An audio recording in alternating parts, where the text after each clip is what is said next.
It was supposed to be the perfect house. A beautiful home standing quietly in a peaceful neighborhood. Large windows, a calm river nearby, and a price so low it almost felt like a miracle. But there was one reason the house was cheap. Something terrible had happened there. Something that would make the entire world remember the name Amityville. November 13th, 1974.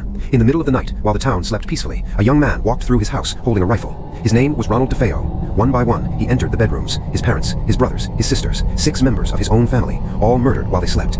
The strangest part? Neighbors heard nothing. No screams, no struggle, no gunshots loud enough to wake the street. When police finally arrested Ronald, he gave a chilling explanation. He said a voice inside the house told him to do it.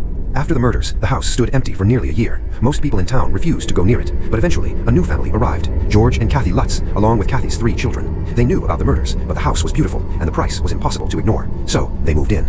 At first, everything seemed normal, but within days, something began to feel wrong. Cold spots appeared in random rooms. George started waking up every single night at the exact same time, 3:15 a.m., every night, like clockwork. Later, they discovered something terrifying. 3:15 a.m. was believed to be the exact time the murders happened. Then came the flies. One cold winter morning, Kathy walked into a small room upstairs. The windows were closed. Outside, snow covered the ground, but inside the room, hundreds of flies covered the walls and windows, buzzing violently, and then, suddenly, they vanished. One night, Kathy's daughter pointed toward the window. Outside in the darkness, 2 glowing red eyes stared back at them, watching, unmoving. When George ran outside to look, nothing was there. No animal, no person, just silence. The family became terrified, so they invited a priest to bless the house. As he walked through the upstairs bedroom saying prayers, something happened. A deep voice suddenly echoed through the room, a voice that did not belong to anyone there. It said only 2 words, "Get out."